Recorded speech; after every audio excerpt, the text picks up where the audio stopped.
So some breaking news, and I've been working on this story all day. Coming up, FYI takes over the Sky Sports News channel on one of the biggest days of the year for football. And 2 FYI viewers swap the city for the countryside with stunt riding.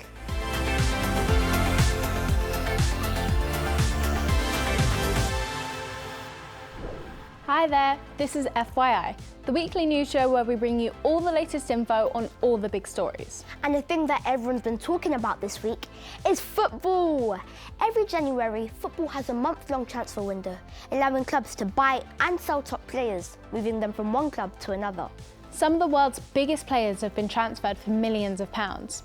Chelsea Football Club actually broke the British transfer record by signing Argentinian midfielder Enzo Fernandez for a whopping £107 million. Wow! Well, no one's more crazy about football than FYI's Braydon. So we arranged our own transfer. We took over the Sky Sports News coverage of Deadline Day. This is Deadline Day FYI Takeover. I'm here at Sky Sports to go behind the scenes to find out how some of the world's biggest transfers get done and make breaking news on TV and across social media.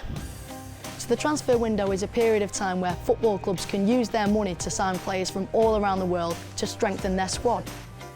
Right, let's get this production meeting. Nice to see you both. Makes a pleasant change that you're here on time. Braydon's joining us today. Want to take over?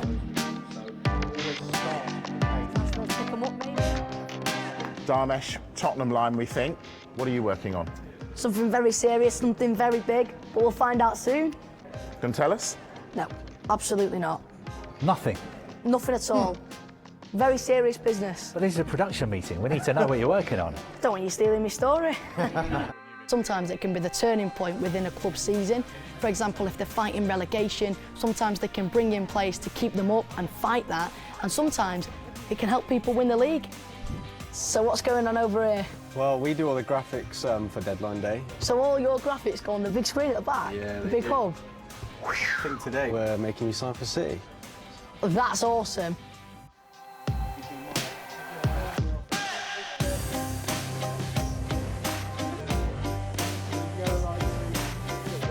This is the one transfer show FYI. So here we go. Good afternoon. Welcome to a transfer show with a difference this Deadline Day. FYI Takeover. Carve, Darmesh and Braydon here to bring us the very latest transfer news. So, Braydon, every day on the transfer show, we go around all 20 Premier League clubs. Carve's usually standing there. Would you want to give it a go? I'd love to give it a go. Well, Braydon, let's go around the clubs. Let's do it. 10 seconds, just checking you can all hear me okay. Stand by bumper. Mike, keep an eye out. Braydon's expecting some huge breaking news very soon. Start your move on 4 and mix. Number one target has been Enzo Hold on, Carl, Fernandez. hold it there. Braydon has breaking news. Braydon, what have you got? So some breaking news, and I've been working on this story all day, and if you were looking in the press, you would think that Mikhailo Mudryk was going to Arsenal. However, for £88.5 million and on an 8.5-year deal, Mikhailo Mudryk is a Chelsea player. Fantastic. Deal done. How did I do? You got the job. Carve, out. Get him Braydon. out, in. I've really enjoyed myself today. As a big football fan, I watch it on TV. It's almost like my dream to be on here. I mean, I've got to have my say today, and I've also got to do some breaking news. It's been such an amazing day. Nice one, Braydon. So, we've all heard of the World Cup, but did you know there's also a green football cup? Like many sports, football can be bad for the environment. Football grounds use loads of water and high-energy floodlights, not to mention the thousands of fans who travel to matches, creating waste and carbon emissions, which can contribute to climate change. But good news, Premier League football clubs and the local schools are fighting back, hoping to win the Green Football Cup. So this is how it works. Clubs and schools have to score the most green goals by doing something good for the environment, like eating veggie meals or cycling and walking instead of using a car. Each action gets them closer to winning the Green Football Cup. So far, Manchester United are tipped to win. We headed to St Alphonsus Primary School in Manchester, who were last year's winners, for some inspiration on what we can all do to go greener. Green Football Weekend is a campaign that encourages us all to do green things by scoring green goals. At the end of the weekend, the teams with the most goals can win amazing prizes.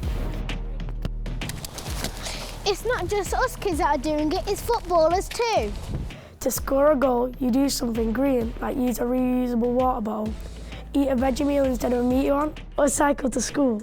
You take a picture of yourself doing this and you upload it to the Green Football Weekend page. And then add it to your team's goals. The total hasn't been counted yet, but last year we won with over 16,000 goals. What do you think we should do to make schools greener? If they could plant wildflowers, bees, wasps, everything, pollen that they can get, I think that'll help a lot. I think our school should do a fundraiser so we can raise more money and add solar panels to the roof. I agree.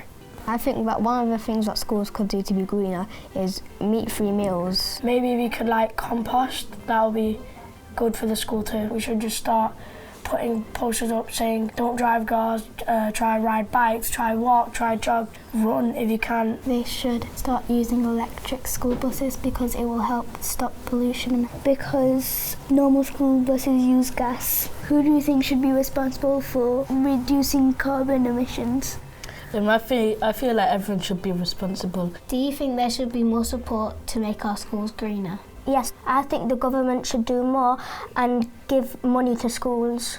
Because if we all do a little bit, it will really help. It should start right now because if you start late, it might be too late and it will get worse and worse.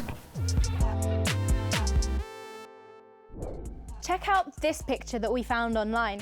It's said to be a magnified image of a cat's tongue, and it looks like it's made out of lots of smaller tongues. But is this a fake picture? Find out later. We heard that the former Education Minister, Nadhim Zahawi, who we've interviewed on FYI, has been sacked by Prime Minister Rishi Sunak. He was fired from his job in the Conservative Party after breaking the Ministerial Code, a set of rules that all government ministers have to follow. Mr Zahawi did not tell government officials while he was Chancellor and in charge of the UK tax system that he was actually under investigation for not paying his taxes properly. Tax is something that everyone pays to the government to fund things like schools, hospitals and roads. The amount of money people have to pay is worked out as a percentage from the total amount they earn from their jobs. Mr Zahawi had to pay more tax along with the penalty. So you may have heard a lot of talk about Walkout Wednesday. You might have been affected by it. So we've been checking this out. It was basically the biggest day of strikes for 10 years. Teachers, train drivers, bus drivers, lecturers and many more people refused to come into work. More than 500,000 people went on strike across the UK. They believe they should be getting paid more as food, clothes, electricity, gas and petrol all become more expensive. However, the government that controls their wages say they can't afford the workers' demands. Tens of thousands of teachers went on strike, which led to the closure of more than 50% of our schools. London was the worst hit, with an estimated 250,000 pupils stuck at home because their schools were shut. And with workers and the government both refusing to back down, we can expect more strikes in the next few months, including school closures. Children only have one chance at an education. That's why we're here today, because we know the reality of the funding within our schools. Are you ready for this? Okay, let her rip. The world can be a confusing place, so maybe we can help. I'm going to take us back in time for a quick history lesson. From the origins of the royal family to healthy eating, we've been investigating. Well, there's no doubt that what we choose to eat has a huge impact on our health. Just take a look at this. Pretty cool, right? We've explored our virtual planet to find the answers. Far more dangerous than volcanoes are earthquakes, which can cause the ground beneath our feet to shake and open up large cracks in the Earth's surface. We'll ask how we can all spot fake news. Hello everyone, today's headlines. Strange bat-like creatures have been spotted living on the moon. And what can we do with all the stuff we throw away? We're told recycling is the solution, but is it working? I need an expert. Hi Dan. Hi Tilly. Plus, how can we stay safe on the internet? Just like in the real world, there are dangers when we're online that we need to look out for. And should we be worried about disasters? The closest most of us will ever get to something like this is when we go and see a disaster movie. So don't worry, if you just don't get it, we've got you sorted. Check out our news explainers on Sky Kids On Demand and via our webpage, thus.news/FYI. Check this out. Researchers have made shape-shifting robots that can turn themselves into liquid. The robots can also jump, climb over walls and even split in half so that the two pieces can work together to move objects. They're also magnetic and can be used to conduct electricity, which in turn allows them to be controlled. Scientists hope that one day they can be used to help solve medical and engineering problems. So, did you know that 1 in 3 children who live in cities never get into the countryside? Wow, well, I guess it's understandable because of the cost of living crisis. And money is very tight for a lot of families right now. The London International Horse Show gave members of Ebony Horse Club from Brixton the chance to spend a day in the countryside to see a side of horse riding they hadn't experienced before.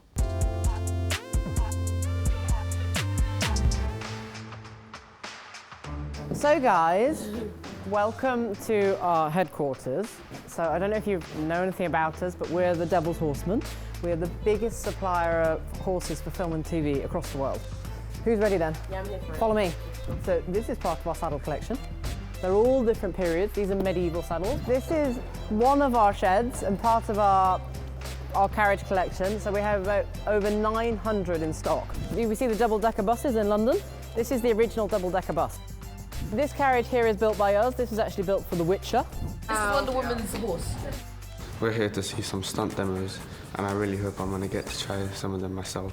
What's really interesting about stunt riding is you always see the end product, so you either see it in a live show or you see it in the film and TV shows, and you don't see what the beginnings are, the training, you don't see what comes from the rider.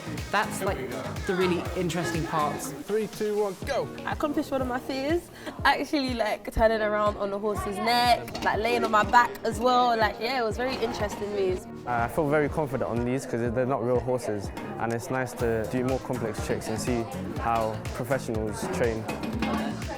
And then from there. They're just very inspiring people, and Dan himself, when he was trotting and cantering us around the arena in the carriage. Lean to the right. I was absolutely shocked and stunned. That was actually breathtaking, honestly, especially when he went faster. They said, lean from left to right. Yes, I felt like I was doing it on a jet ski.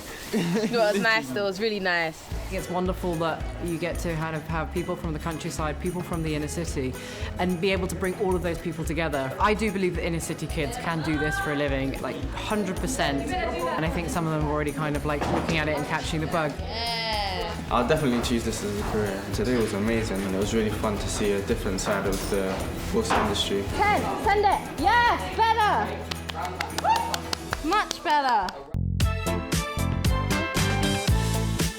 If you have a story and you want to report on FYI, get in touch via our webpage. Or even better, get your teacher to set up an FYI News Club at your school. Members get the chance to report for us. We'll even help you film your own story. You can watch and discuss the latest episodes with free resources every week. Have you seen this? The face of a bear has been found on the surface of Mars. No way. Astronomers from the University of Arizona took this snap using high-resolution cameras on board a NASA spacecraft.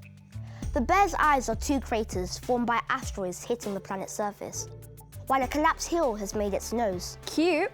They say the shape of the bear's head could be the outline of another larger crater.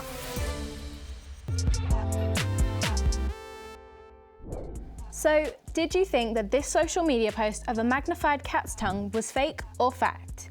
It's fact. It looks like it's made up of lots of smaller tongues because it's covered in backward-facing papillae. These tough structures are used to clean the cat's fur.